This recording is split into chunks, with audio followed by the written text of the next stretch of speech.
Es muy grato para mí poder seguir compartiendo con ustedes acerca de este tema del Sermón del Monte y en esta ocasión su apartado sobre el divorcio. Es un hecho que existen variaciones en esas citas. Las diferencias se deben a que en la mayoría de los casos las citas del Nuevo Testamento se toman de la versión de los 70 o Septuaginta, que es la traducción de la Biblia hebrea al griego. A veces se toman directamente del hebreo y en otras circunstancias se diferencian de ambos textos. Sentido. Es decir, cuando las palabras varían, ya sea por omisión, posición o adición. Ampliando un poco más esta idea, cuando leemos "fue dicho", quizá no lo hayamos escrito en ninguna parte de la Biblia, pero si leemos que está escrito, es seguro que lo podemos hallar en alguna parte de la Escritura.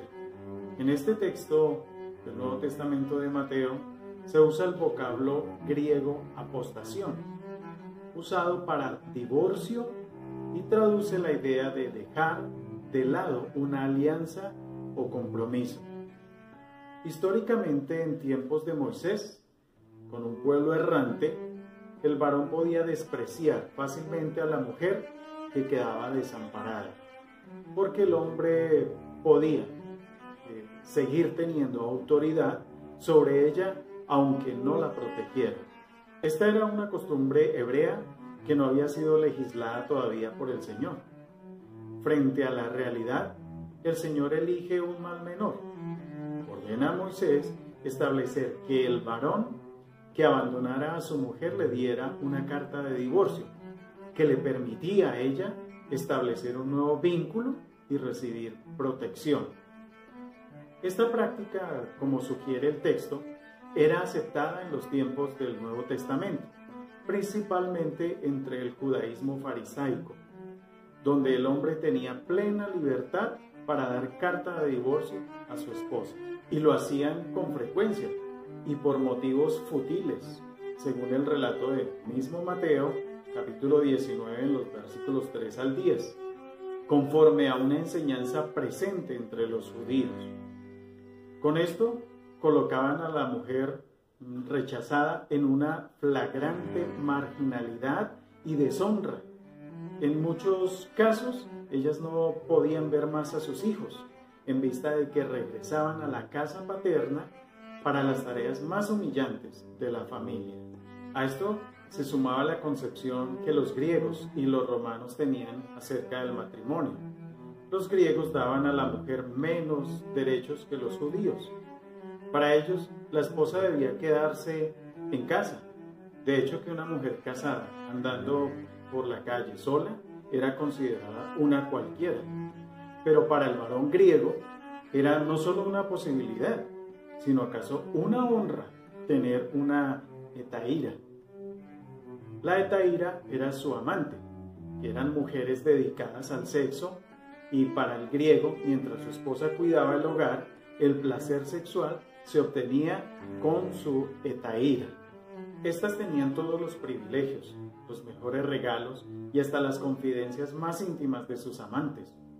Para muchos sociólogos, esta concepción hipócrita del matrimonio y la familia fue una de las causas principales de la caída del imperio o de los imperios griegos. Para los romanos, la familia era sagrada tanto religiosa como socialmente.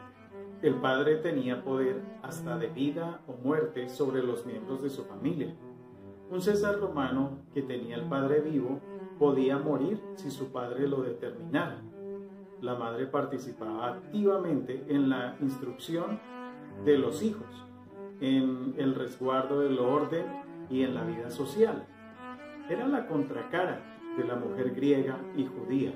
Es aquí donde aparecen los griegos con sus ideas liberales y su filosofía. Ellos influenciaron culturalmente a la sociedad romana y la institución marital o matrimonial fue la primera en derrumbarse. 2 siglos antes de Cristo, el divorcio, antes impensado, fue tan común como el matrimonio. Las mujeres se asemejaron más a las hetairas de los griegos que a las esposas. Se decía que las muchachas romanas se casaban para divorciarse, como un juego alocado. El desprecio por el matrimonio hizo que una ironía se hiciera común entre los romanos. La ironía decía: el matrimonio da solamente 2 días felices. El día en que el esposo abraza a su mujer contra su pecho y el día en que la deposita en una tumba. Al llegar a este punto nos muestra la crisis en cuanto al tema del matrimonio que enfrentó Jesús. Sus palabras exigen ser analizadas con cuidadoso detenimiento.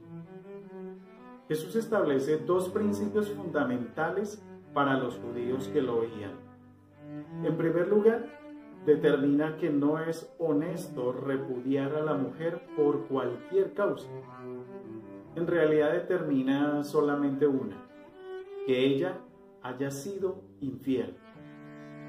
En segundo lugar, incorpora el concepto del adulterio como pecado frente a la liviandad de los judíos respecto al matrimonio.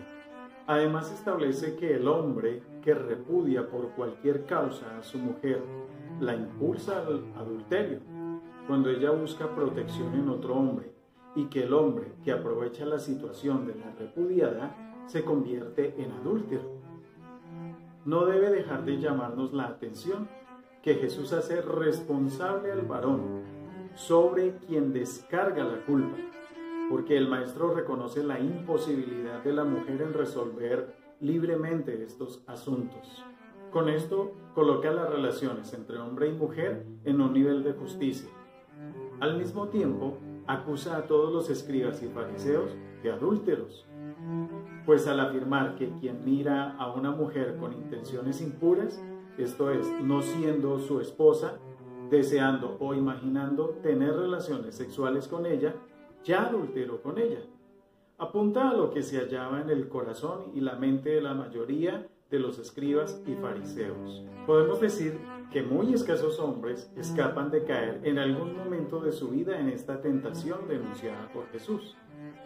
De esta forma queda caracterizada la condición de pecado e injusticia con que los hombres judíos se relacionaban con las mujeres. Este cuadro de opresión de la mujer denunciado por Jesús, asumido por la comunidad de Mateo, sigue siendo real en nuestra América Latina. Hoy, los hombres ni siquiera dan más carta de divorcio, sino que simplemente abandonan a las mujeres con sus hijos, tocando a estas el sustento y educación de millares y millares de niños en el continente. Lo que Jesús está haciendo es citar dichos expresivos de máximas útiles o de sentimientos universales en cuanto a los asuntos humanos, sin que se mencione el nombre del autor. Como se indicó en Mateo 24:1, ahora aquí en Mateo 5:31, esta cita no intenta ser precisa y exacta, ya que introduce las palabras con la sencilla fórmula "fue dicho", implicando que quienes lo dijeron modificaron el sentido de la ley al introducir su propio sentido. Esta ley sociofamiliar del divorcio buscaba regular las relaciones de la familia desde la institución matrimonial. El divorcio legal con acta de divorcio se menciona solo a propósito de la prohibición para el varón de contraer segundas nupcias con su antigua esposa. A esta regulación, Mateo contrapone la calificación hecha por Jesús del divorcio como adulterio, usando el término griego porneia para infidelidad. El postulado de Jesús responde a la voluntad originaria del Señor para el varón, al juntarse a una mujer y ser una sola carne con ella. Y la norma de Moisés sobre el acta de divorcio es una mera concesión cuya validez perdurará en forma limitada. En la comunidad mateana rige pues la prohibición del divorcio establecida por Jesús, a menos que se trate de un caso de adulterio. De ese modo, la comunidad asume una creencia judía. La fornicación es una infamia que profana la tierra de Israel. Parece que la comunidad mateana adopta una perspectiva cultural ritual con el judaísmo. El adulterio y la fornicación son una mancha que destruye el matrimonio. Con el adulterio, el matrimonio está ya destruido. Por eso el divorcio en caso de adulterio es un deber para el judaísmo. Un punto para tener en cuenta es cómo la historia de la influencia refleja la variada regulación jurídica del divorcio en las diversas confesiones de fe. Una de esas posiciones es la católica, que prevé la posibilidad de una separación de mesa, de lecho y habitación, permaneciendo el vínculo del matrimonio. Tiene especial afinidad con la posición de Mateo. Otra posición es la de las iglesias ortodoxas. Los divorciados pueden contraer un segundo matrimonio una vez cumplida la penitencia.